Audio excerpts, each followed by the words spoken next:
जय हिंद। समाजवादी साथियों, देर रात अखिलेश ने उपचुनाव के लिए 5 सीटों पर प्रत्याशियों के नाम का किया ऐलान। जी हाँ, आज हम बात करेंगे उत्तर प्रदेश में। जैसा कि आप लोगों को पता है, 10 विधानसभा सीटों पर उपचुनाव होने जा रहा है, जिसके लिए समाजवादी पार्टी के राष्ट्रीय अध्यक्ष अखिलेश यादव जी लगातार उत्तर प्रदेश में विभिन्न मुद्दों को लेकर लगातार उत्तर प्रदेश में भारतीय जनता पार्टी की जो सरकार है उस पर हमलावर है। और उसी के साथ ही साथ अखिलेश यादव जी ने आज लखनऊ पार्टी कार्यालय में बैठकर समाजवादी पार्टी के वरिष्ठ नेताओं से, कद्दावर नेताओं से और उसके साथ साथ जो जिलाधिकारी, जो जिलाध्यक्ष थे उनसे, विधानसभा के प्रभारियों से, विधानसभा के अध्यक्षों से, सभी के सामने बैठकर अखिलेश यादव जी ने, जहाँ पर उत्तर प्रदेश में 10 विधानसभा सीटों पर उपचुनाव होने जा रहा है, उसके लिए बैठक की। और बैठक करने के साथ ही साथ अखिलेश यादव जी ने लगातार इस बार की बैठक में कहीं ना कहीं बड़े बड़े फैसले लिए हैं। वहीं पर अखिलेश यादव जी लगातार जनता के बीच में पहुंच रहे हैं। जनता के बीच में पहुंचने के साथ साथ जो जनमानस के जो मुद्दे हैं, शिक्षा, स्वास्थ्य, बेरोजगारी, महंगाई जैसे जो मुद्दे हैं, उन मुद्दों पर भी लगातार अखिलेश यादव जी अपनी बात रख रहे हैं। और वहीं पर लगातार उत्तर प्रदेश की जो जनमानस है, जो आवाम है, उस आवाम के बीच में पहुँच कर अखिलेश यादव जी लगातार लोकप्रिय हो रहे हैं। लोकप्रियता बढ़ने के साथ साथ अखिलेश यादव जी की जो फैन फॉलोइंग है वह भी लोकसभा के चुनाव के बाद लगातार बढ़ रही है। वहीं पर उत्तर प्रदेश में जिस तरह से अखिलेश यादव जी ने लोकसभा के चुनाव में पूरी समाजवादी पार्टी को एक साथ करते हुए लोकसभा का चुनाव लड़ा, और वहीं पर पीडीए के नारे के साथ अखिलेश यादव जी ने अपने चाचा शिवपाल सिंह यादव जी से राय मशवरा करते हुए उत्तर प्रदेश में प्रत्याशियों के नाम का ऐलान किया। उसमें का फायदा भी हुआ कि अखिलेश यादव जी ने 62 लोकसभा सीटों में से 37 लोकसभा सीटों पर जीत हासिल की है। अगर हम एवरेजन की बात करें तो लगभग 60% प्रत्याशी समाजवादी पार्टी के जीत कर सदन में पहुंच चुके हैं 62 लोकसभा सीटों में से। वहीं पर अब जब उत्तर प्रदेश में 10 सीटों पर विधानसभा का चुनाव है, जिसके लिए समाजवादी पार्टी के राष्ट्रीय अध्यक्ष अखिलेश यादव जी उत्तर प्रदेश में एक बार पुनः भारतीय जनता पार्टी को जहाँ पर हराने के लिए लगातार प्रयासरत हैं। वहीं पर लगातार अपने चाचा शिवपाल सिंह यादव जी के मार्गदर्शन के साथ साथ समाजवादी पार्टी के जो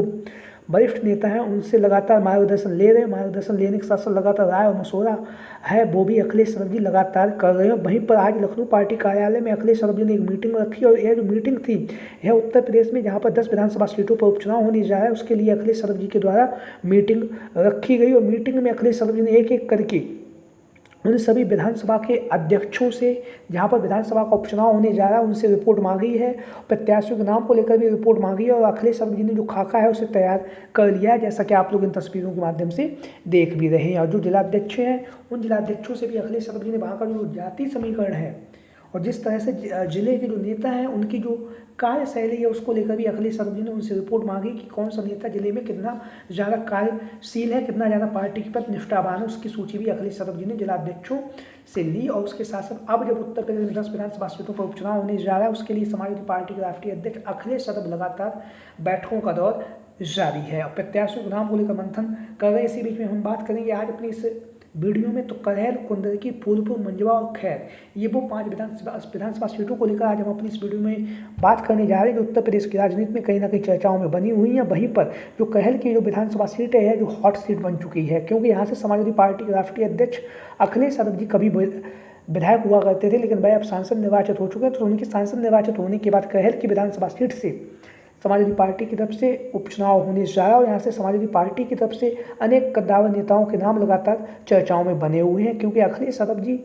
ने जिस बेहतरीन और शानदार तरीके से कहल की विधानसभा सीट पर जब वह विधायक थे और उत्तर प्रदेश में जो नेता प्रतिपक्ष हुआ करते थे, तब उन्होंने जिस शानदार तरीके से भारतीय जनता पार्टी को उत्तर प्रदेश की विधानसभा में जिस तरह से खड़ा किया है, उसी का परिणाम है कि आज समाजवादी पार्टी देश की तीसरी सबसे बड़ी पार्टी बनी है। और लगातार अखिलेश यादव जी ने नेता प्रतिपक्ष रहते हुए विभिन्न मुद्दों पर उत्तर प्रदेश की सरकार को घेरने में जहाँ पर सफलता हासिल की है, वहीं पर समाजवादी पार्टी को देश की तीसरी सबसे बड़ी पार्टी बनवाने में अखिलेश यादव जी ने बहुत कुछ मेहनत की है। और मेहनत करने के साथ साथ बहुत सारे लोगों को एक साथ करते हुए अखिलेश यादव जी ने इस बार के लोकसभा के चुनाव में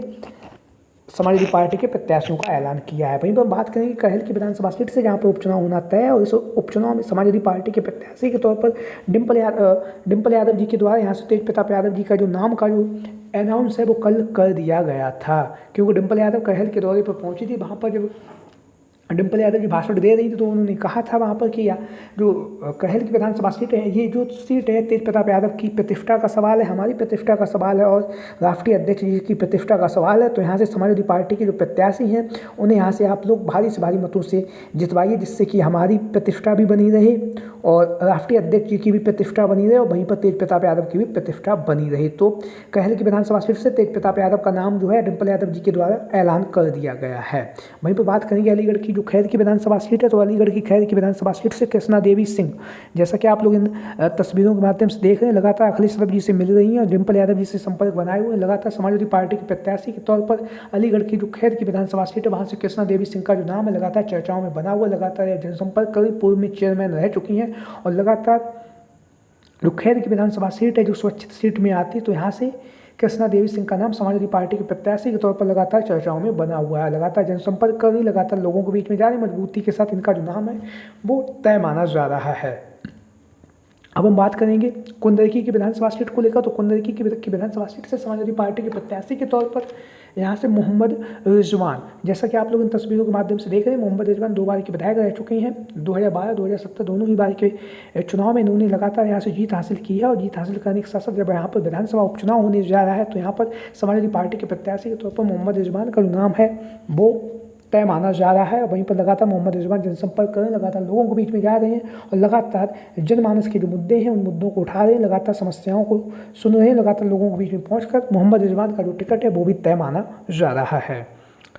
कुंदरकी की विधानसभा सीट से। वहीं पर बात करेंगे फूलपुर की लोकसभा सीट से। तो फूलपुर की लोकसभा सीट से अमरनाथ मौर्य, जैसा कि आप लोगों को पता है फूलपुर की जो लोकसभा सीट पर चुनाव हुआ था तो अमरनाथ मौर्य ने बेहतरीन और शानदार प्रदर्शन किया है। वहीं पर जहाँ पर अब फूलपुर की विधानसभा सीट पर उपचुनाव होने जा रहा है तो यहाँ से समाजवादी पार्टी के प्रत्याशी के तौर पर अमरनाथ मौर्य का जो नाम है वो लगातार चर्चाओं में बना हुआ है। वहीं पर दावा ये भी है कि अमरनाथ मौर्य का जो टिकट है वो तय माना जा रहा है, क्योंकि अमरनाथ मौर्य ने फूलपुर की जब लोकसभा सीट से चुनावी मैदान में उतरे थे तो उन्होंने भारतीय जनता पार्टी के प्रत्याशी को फूलपुर की विधानसभा सीट से 18,000 वोटों से पछाड़ दिया था। तो वही एक कारण है कि जो अखिलेश यादव जी फूलपुर की विधानसभा सीट से, जहाँ पर अमरनाथ मौर्य ने बहुत ही शानदार प्रदर्शन करके दिखाया है, तो इस बात का ध्यान रखते हुए अमरनाथ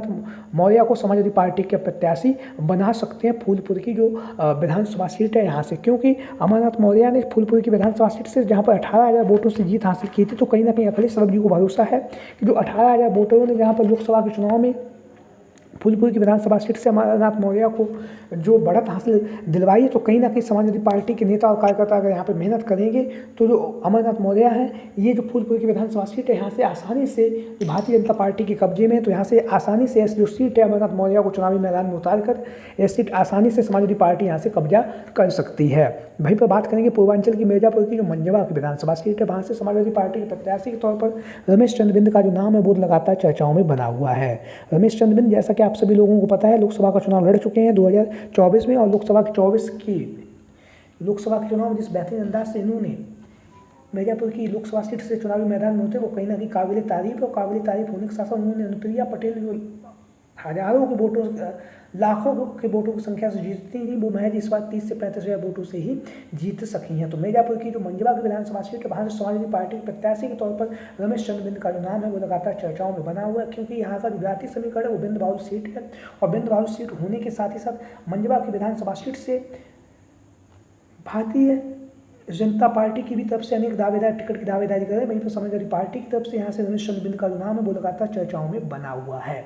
और वहीं पर लगातार रमेश चंद्र बिंद लोगों के बीच में और जनता के बीच में पहुंचकर लगातार मजबूती के साथ अपनी दावेदारी पेश कर रहे हैं। तो आप लोगों की क्या राय है इन संभावित दावेदारों को लेकर, जो सभी साथी कमेंट बॉक्स के माध्यम से अपनी राय जरूर दें। उसके साथ ही साथ उत्तर प्रदेश में जहाँ पर 10 विधानसभा सीटों पर उपचुनाव होने जा रहा है उसमें से समाजवादी पार्टी कितनी सीटें जीतेगी, इस बात को लेकर भी आप सभी साथी कमेंट बॉक्स के माध्यम से अपनी राय दे सकते हैं। इसके साथ साथ जो भी साथी हमारे चैनल पर पहली बार आए हैं वो चैनल को सब्सक्राइब करें और वीडियो को लाइक करें। वीडियो को अंत तक देखने के लिए आप सभी का बहुत बहुत धन्यवाद एवं आभार। Thank you for watching this video. जय हिंद, जय भारत।